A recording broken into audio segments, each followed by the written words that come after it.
प्यारे छात्रों नमस्कार। हम लोग आज बात करने वाले हैं फ्यूचर परफेक्ट टेंस के बारे में।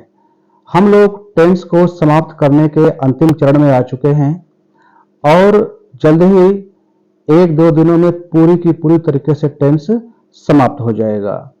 तो आज हम लोग बात करते हैं फ्यूचर परफेक्ट टेंस के बारे में। आप भली भांति अवगत हो चुके हैं कि सबसे पहले हम लोग अफर्मेटिव सेंटेंस के बारे में बात करते हैं। अफर्मेटिव सेंटेंस जिसको हम लोग हिंदी में कहते हैं साधारण वाक्य। अब चूंकि इतनी बार इसको लिख चुका हूं कि अब लिखने की कोई आवश्यकता नहीं है। अफर्मेटिव की हिंदी आपको भली भांति याद हो चुकी है। तो चलिए हम लोग अब एक उदाहरण की सहायता से अफर्मेटिव सेंटेंस को सीखते हैं। महेंद्र के आने से पहले संघमित्रा खाना बना चुकेगी। इस वाक्य को यदि अनुवाद करना है तो हम लोग इसको इस प्रकार करते हैं। आप देख सकते हैं कि महेंद्र के आने से पहले, यह तो एक हिस्सा हो गया और दूसरा हिस्सा है संघमित्रा खाना बना चुकेगी। तो चूंकि संघमित्रा खाना बना चुकेगी यह पूरा वाक्य है, कंप्लीट वाक्य है, इसलिए हम लोग पहले इसको अनुवाद करेंगे। तो देख रहे हैं Sanghamitra will have cooked the food before Mahendra comes.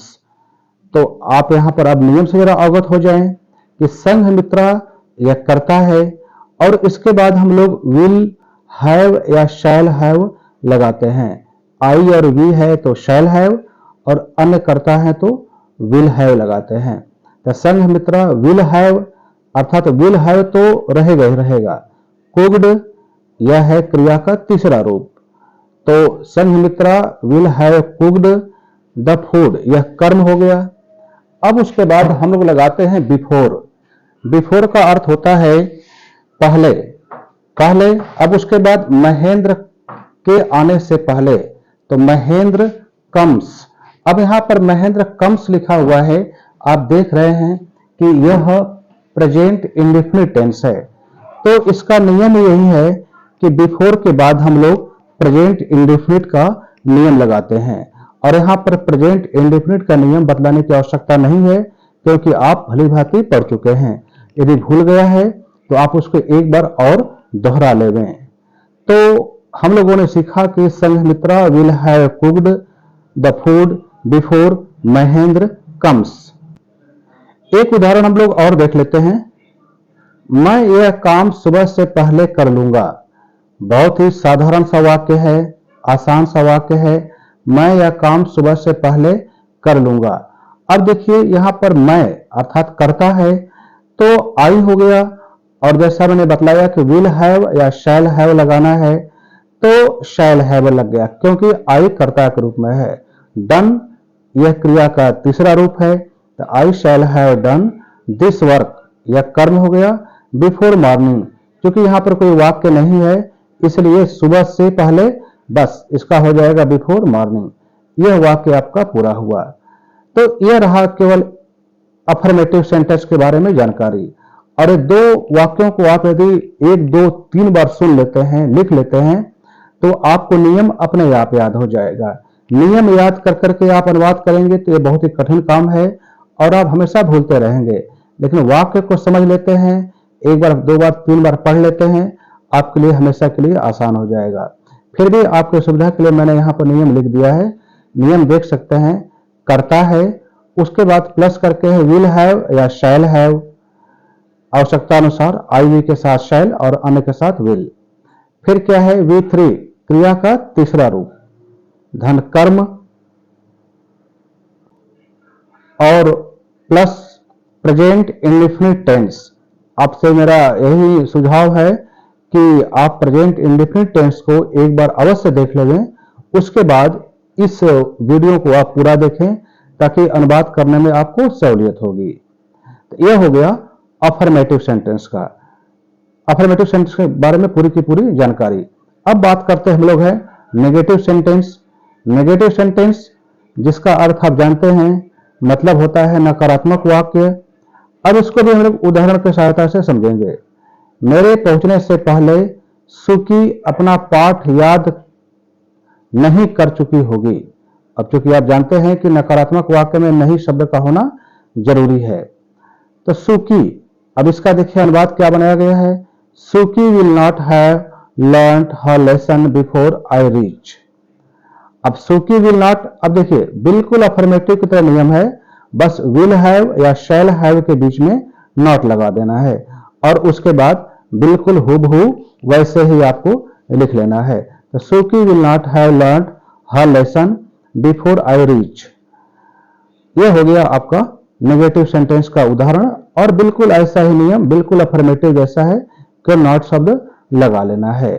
वैसे मैं यदि आपसे पूछूं कि सुकी, इनका पूरा नाम आंग सांग सुकी है, आंग सांग सुकी, ये बताइए आपकी किस देश की लीडर हैं, किस देश की एक नेता हैं? यदि आप जानते हैं तो कमेंट करके मुझे बतलाएं, क्योंकि आंग सांग सुकी हम लोग इनको शॉर्टकट में सुकी बोल रहे हैं, बहुत ही विख्यात, बहुत ही चर्चित नाम है।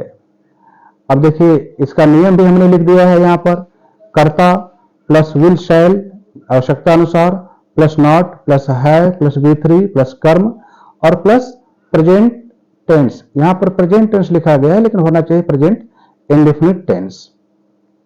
आप इसको सही कर लेंगे। अब बात करते हैं इंटरोगेटिव। मैं समझता हूं कि एक उदाहरण भी पर्याप्त है, एक उदाहरण से भी आप नियम को समझ सकते हैं, और कई उदाहरण यदि मैं देता हूं तो वीडियो बहुत लंबा हो जाएगा और आप बोर हो जाएंगे और हम भी रिकॉर्ड करते करते बोर हो जाएंगे। तो चलिए अब हम लोग बात करते हैं इंटरोगेटिव सेंटेंस की। इंटरोगेटिव सेंटेंस अर्थात प्रश्नवाचक वाक्य। देखते हैं, क्या मेहमानों के आने से पहले रसोइया खाना बना चुकेगा? प्रश्नवाचक चिन्ह तो आप जानते ही होना बहुत जरूरी है, प्रश्नवाचक चिन्ह हटा, वाक्य गलत हुआ। अब इसका हम लोग वाक्य कैसे बात करेंगे? आप देख रहे होंगे, will the cook have prepared the food before the guests come. अब यहां आप जानते हैं कि जब प्रश्नवाचक चिन्ह क्या से या प्रश्नवाचक वाक्य क्या से शुरू होता है तो हम लोग सहायक क्रिया की सहायता से वाक्य बनाते हैं। तो will the cook have prepared the food, क्या रसोइया खाना बना चुकेगा, यह आपका वाक्य हो गया। विल पहले लग गया तो यह अपने आप में इंटरोगेटिव सेंटेंस हो गया। तो will the cook have prepared the food before the guests come. अब यहां भी देखिए बिफोर के बाद द गेस्ट्स कम, यह जो है प्रेजेंट इंडेफिनिट टेंस में बनाया गया है। तो आपको हर हाल में प्रेजेंट इंडेफिनिट टेंस फिर से देखना पड़ेगा, यदि आप भूल गए हैं तो, जानते हैं तो बहुत अच्छी बात है। तो चलिए ये तो हो गया। अच्छा, इसका नियम भी देख लेते हैं हम लोग हैं। विल शैल, जैसा कि मैंने पहले ही बताया, फिर कर्ता लगाते हैं, फिर हैव, V3 क्रिया का तीसरा रूप, धन कर्म, धन बिफोर और धन प्रेजेंट इंडेफिनिट टेंस। ये आपका नियम हो गया। प्रश्नवाचक चिन्ह आप भूलेंगे नहीं। तो यह टाइप 1 हो गया। टाइप 1 वाक्य अर्थात जब प्रश्नवाचक शब्द से वाक्य शुरू होता है। अब टाइप 2 देख लेते हैं। तुम्हारे आने से पहले इस कार्य को कौन कर चुकेगा? अब देखिए बीच में आया है कौन शब्द, यह प्रश्नवाचक शब्द है, इंटरोगेटिव वर्ड है, WH वर्ड है। तो इसको हम लोग अब वाक्य की शुरुआत कौन से करेंगे? कौन की अंग्रेजी होती है वो। तो वो can do this work before you come. अब देख सकते हैं कि यहां पर कौन की अंग्रेजी वो लिखी गई है, वो विल हैव डन। अब विल हैव शैल हैव तो नियम में है, उसके बाद क्रिया का तीसरा रूप दिस वर्क अर्थात कर्म हो गया। अब बिफोर यू कम, बिफोर तो रहेगा ही रहेगा, और यू कम अब तुम्हारे आने से पहले, तो बिफोर यू कम यह आपके प्रेजेंट इंडेफिनिट टेंस का नियम के द्वारा बनाया गया है। तो बस देखिए इतना ही है। आपने अफर्मेटिव पढ़ लिया, नेगेटिव पढ़ लिया और इंटरोगेटिव में टाइप 1 और टाइप 2 पढ़ लिया, और सहायक क्रिया के बारे में आप अवगत हो ही गए हैं। विल हैव या शैल हैव, इसकी सहायता से हम लोग वाक्य को बनाते हैं, और हमेशा जो है क्रिया का तीसरा रूप ही लिखा जाता है, और उसके बाद बिफोर है, और फिर हम लोग प्रेजेंट इंडेफिनिट टेंस के नियम को जब तक नहीं जानेंगे। तो बस इतना ही है। आप प्रेजेंट इंडेफिनिट टेंस को एक बार अवश्य दोहरा लेंगे, वीडियो को देख लेंगे, या नोटबुक पर लिखे हैं तो उसको चेक कर लेवे, दोहरा लेवे, और फिर इस पूरे वीडियो को देख करके आप फ्यूचर परफेक्ट टेंस के बारे में बिल्कुल आसानी से आप सब कुछ सीख लेंगे। इतना ही है। तो आप इसको पढ़ते रहें, देखते रहें, दोहराते रहें। मिलते हैं कल एक नए वीडियो के साथ। तब तक के लिए धन्यवाद।